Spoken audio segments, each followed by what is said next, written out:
Fala pessoal, tudo beleza? Vocês querem conhecer um pouquinho mais sobre uma forma não invasiva de avaliação dos níveis de dióxido de carbono?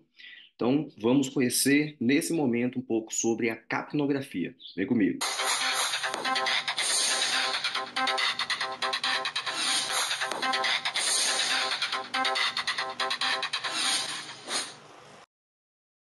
Então, gente, a capnografia, como eu já falei anteriormente, ela refere-se a uma forma contínua e não invasiva de avaliação dos níveis da concentração do dióxido de carbono, né, o famoso gás carbônico.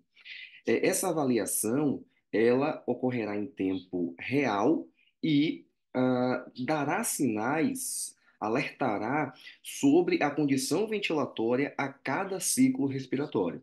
Então, é uma forma muito interessante de avaliação dos pacientes, visto que uma outra forma de avaliação dos níveis de dióxido de carbono é através da gasometria arterial.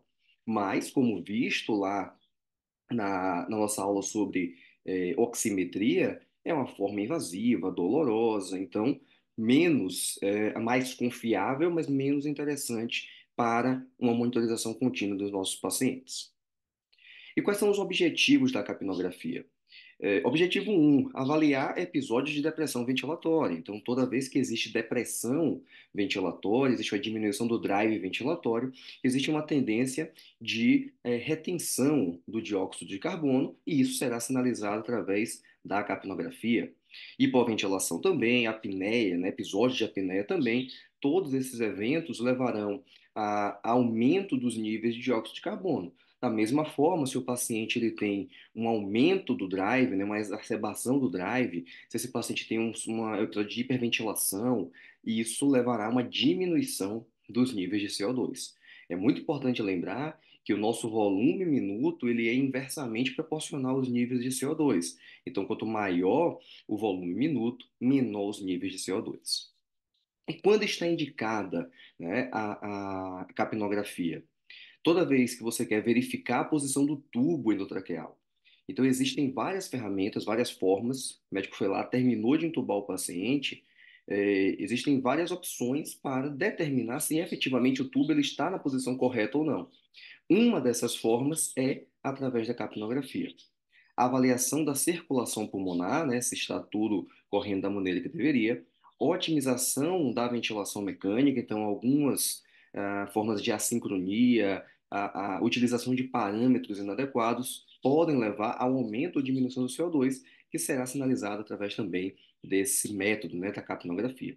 E durante se a manobra está sendo feita de forma efetiva. O que é que pode, quais são os efeitos, né? O que é que aumento do CO2 resulta, gera?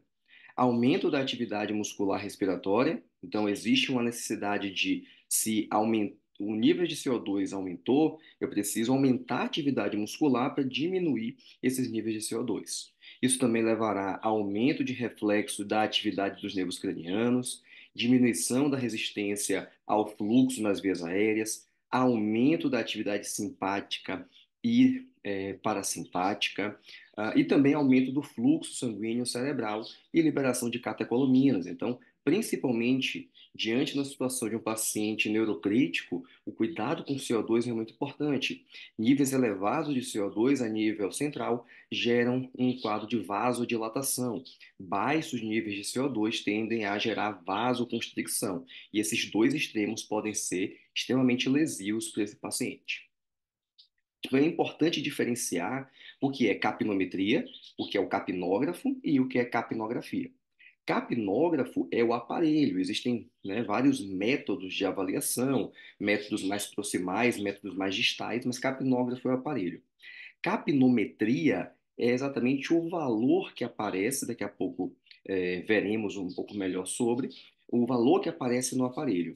E a capnografia, lembre sempre, né, essa grafia vem do desenho, do gráfico que é formado. Então, toda vez que você avaliar a capnografia desse paciente, né, os níveis de CO2, é importante associar a capnometria, o valor que aparece lá no monitor, com a capnografia, com as curvas que estão, né, coincidindo e conversando. Agora, antes de olharmos para efetivamente como é que fica o gráfico durante uma capnografia, é importante lembrar da nossa via aérea. Então vejam que aqui temos, né, traqueia, brônquio direito, brônquio esquerdo, e depois ramificação em bronquíolos, né, bronquíolos terminais, até chegar nos alvéolos. Por que é importante? Lembrem sempre que quando o período de exalação, né, de expiração iniciar, o primeiro A a sair é o A que está aqui, ó, na via aérea mais proximal. Então, vamos colocar nessa imagem aqui, o primeiro A a sair é o da traqueia. Para depois, o ar que está, né, o volume que está nos brônquios, nos bronquíolos, e, por último, que está nos alvéolos. Isso é importantíssimo de lembrar e veremos agora o porquê. Vejam aqui o gráfico. Então, nesse gráfico, eu tenho um- um- uma relação entre o CO2 e o tempo. O tempo de quê? O tempo de exalação, o tempo que o paciente leva soltando o ar. Então, observe que aqui eu tenho um período entre A e B, um período entre B e C, entre C e D e entre D e E. O que é importante observar nesse gráfico? Entre A e B, basicamente, o nível de CO2 é zero. Por que é zero? Ele já está expirando, ele já está soltando o ar. Mas por que é zero? Porque é exatamente o ar que está lá na traqueia que está saindo primeiro. E na da traqueia, principalmente, existe o quê? Oxigênio. Tá? Uma pequena parte de gás carbônico, mas muito oxigênio e outros gases, né? É por isso, por exemplo, que o procedimento como a ventilação, né, através de uma respiração boca a boca, que não é exatamente boca a boca, né, que precisa de uma válvula, mas é por isso que ela funciona, porque você, quando exala, a primeira parte, o primeiro volume, ele é composto por oxigênio. Logo depois, observe que existe um aumento súbito dos níveis de CO2. Por quê? Porque a maior parte do CO2 está saindo, é o que estava ali a nível de brônquios, bronquíolos, está saindo. De C para D, veja que a curva ela quase se torna linear, né? Ela tem agora uma, uma, uma inclinação muito menos significativa como visto anteriormente. Por quê? Porque a maior parte do CO2 já saiu, agora é o CO2 que está lá embaixo, numa via mais periférica, que tá, né, demorou ali para sair, que está chegando exatamente a nível de ser captado pelo aparelho. Em D aqui é o ponto máximo de exalação, tá? É o máximo de CO2 que foi exalado, e aí você pode encontrar isso como o EtCO2, né? O EtCO2, o PetCO2, que seria o pico de exalação desse CO2.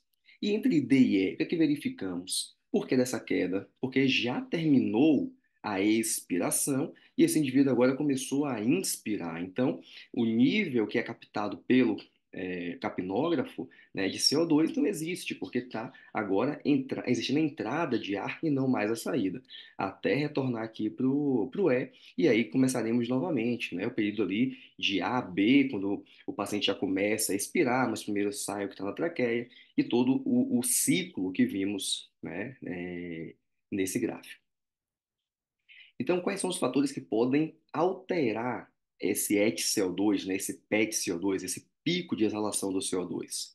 O que pode aumentar? Situações de hipertermia, aumento do débito cardíaco, hipoventilação, obstrução de vias aéreas, reinalação de CO2. O que pode reduzir EtCO2? Hipotermia, redução do débito cardíaco, hiperventilação, apneia e obstrução total das vias aéreas, né? Uma obstrução parcial e na outra obstrução total das vias aéreas. Beleza? Tem dúvidas em relação a, né, por que aumenta, por que diminui? Coloca aqui embaixo nos comentários, que eu vou ler um por um e responder todos, tá? Então, gente, espero que vocês tenham gostado. Deem essa força aqui ao canal, se inscreve no canal, deixa o seu legal, deixa o seu like, tá? Compartilha com seus amigos também. Importantíssimo que todo mundo tenha acesso a esse tipo de informação aqui no canal. 2 vídeos no mínimo por semana, tá? Muito sobre fisioterapia respiratória, terapia intensiva, fisiopatologia, metodologia da pesquisa científica, tudo isso você vê aqui no canal, beleza? Até a próxima.